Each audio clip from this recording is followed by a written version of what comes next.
The election basically has brought a more temperate, more experienced person to, as president, to lead the relationship.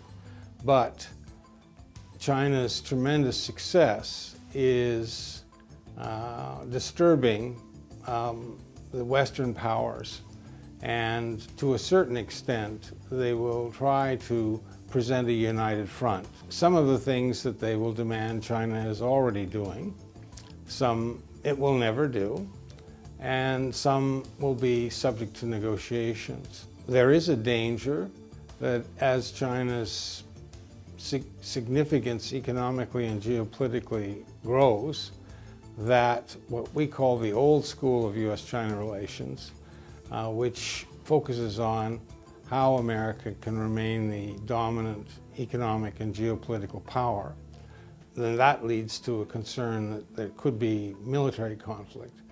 The old school, though, is somewhat discredited by the occurrence of the 2008 American financial crisis and the election of President Trump.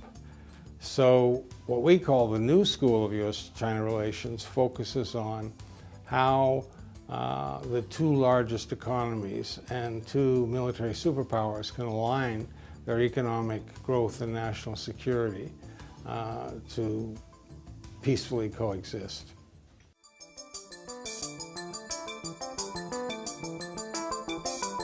Well, I agree basically that the attack against Huawei and the other Chinese tech companies reflect how able the Chinese tech companies are. Essentially, the Western powers would like to have competition providing they win.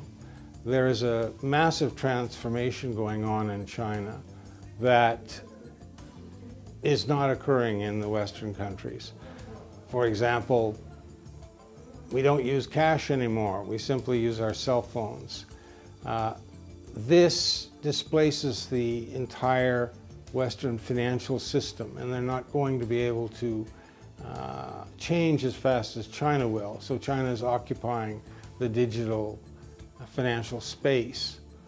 It's possible that China's technological advantages will lead to 2/3 of the world using Chinese technologies and the other third of the world using less able technologies.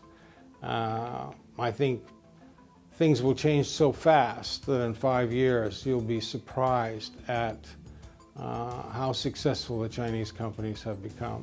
So it's a period of massive change, and time is on China's side. The U.S. doesn't really win in decoupling, but the political systems in the West are not capable of long-term economic planning. They tend to work in 2 to 4 year cycles. So I think the decoupling will damage the West and actually work to China's advantage.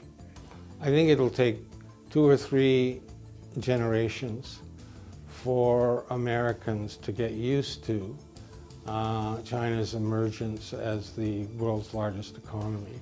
Lawrence Summers, who was a key figure in the Clinton administration and the Obama administration, has pinpointed the problem when he said, quote, "Could the United States imagine a viable global economic system in 2050 in which the American economy was half the size of the world's largest economy? Could an American political leader